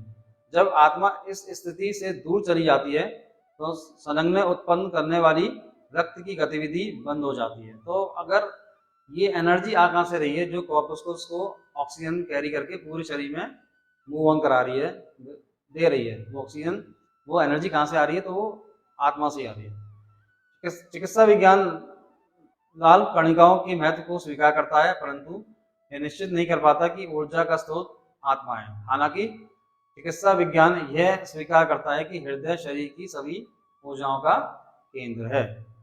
अब एक्चुअली में क्या है, जब कोई मरता है हम ये कहते हैं he is gone, but the same body is lying there, but we are saying he is gone. तो एक्चुअली में गया क्या, that same matter is there, पूरा का पूरा शरीर वही है, तो फिर गया क्या। तो इससे हम समझ सकते हैं yes the soul is gone, क्योंकि आत्मा तो जो शरीर है वो तो पूरा का पूरा मरने के बाद वहीं का वहीं है, वहीं पड़ा हुआ है, क्योंकि गया क्या, तो वो आत्मा है। जब कोई मरता है तो हम कहते हैं कि अरे वह चला गया, लेकिन क्या गया, हालांकि वह शरीर वहीं पड़ा हुआ है, इसका मतलब है कि व्यक्तिगत आत्मा चली गई है। तो इंडिविजुअल सोल डिपार्टेड। एक एग्जांपल और है, after departure of the soul from the body lost its identity. होता क्या है कि जब शरीर में से आत्मा चली जाती है तो जो वो अपनी आइडेंटिटी तक खो देता है जो इंसान है। तो हम उसको फिर उसके नाम से नहीं पुकारते। जैसे कोई आदमी मर गया और he is lying on the bed, तो हम कहते हैं बॉडी, हम उसकी आइडेंटिटी चली जाती है, हम उसे बॉडी से नोटिफाई करते हैं। तो यही रीजन है कि तो जा क्या रहा है वो एक्चुअली में आत्मा जा रही है। After departure of the soul from the body lost its identity because the soul leaves the body and we recognize the same person not by his her name but we usually said that the body is lying there, है ना। तो हम उसे body ही बोलते हैं, हम नहीं बोलते कि उसको नाम लेके, क्योंकि आत्मा चली गई है तो हम उसे बॉडी ही बोलते हैं। तो एक्चुअली में गया क्या, आत्मा गई। तो शरीर से आत्मा के निकलने के बाद शरीर अपनी पहचान खो देता है, क्योंकि आत्मा शरीर से निकल जाती है और और हम उसी व्यक्ति को उसके नाम से नहीं बल्कि आमतौर पर कहते हैं कि शरीर वहीं पड़ा हुआ है। हम यही कहते हैं कि the body is lying there, हम उसके नाम से भी नहीं पुकारते हैं। जब इंसान मर जाता है तो गया क्या, the soul is gone. As this material body is made up of certain sets of chemicals। अब एक्चुअली क्या है, इस शरीर में जितने केमिकल लगे हैं उनकी कॉस्टिंग अगर हम रफली कैलकुलेट करें तो दैट इज अराउंड 500-600 रुपीज। और मेजरली 6 केमिकल से हमारा शरीर मिलकर बना हुआ है, that is oxygen, carbon, hydrogen, nitrogen, calcium and phosphorus. तो ये 6 मेन एलिमेंट, 6 चीफ एलिमेंट्स से हमारा शरीर बना हुआ है। अगर हम टोटल कॉस्टिंग निकालें जो केमिकल हमारे शरीर में लगेंगे तो 600 से 700 रुपये। तो क्या वाकई में हमारे शरीर की जो कीमत है वो 600-700 रुपये है? हाँ, मटेरियल बॉडी की कीमत है ये, लेकिन सोल की इज प्राइसलेस। तो ये चीज़ें मैं इसलिए बता रहा हूँ क्योंकि ये हमें कुछ सोचने पर मजबूर करती है कि यस, इस शरीर की वर्थ क्या है। वो शरीर की वर्थ नहीं है, उस आत्मा की वर्थ है। एक्चुअली वर्थ भी नहीं है, that is priceless, the soul is priceless. तो yes, there is a costless, priceless soul that is resides in the heart of every living entity। क्योंकि ये भौतिक शरीर कुछ निश्चित रसायनों से बना है। मानव शरीर का 99 हिस्सा 6 मुख्य तत्वों oxygen, carbon, hydrogen, nitrogen, calcium, phosphorus से बना हुआ है। बाकी तत्व sulphur, sodium, potassium, magnesium, iron, chlorine आदि हैं।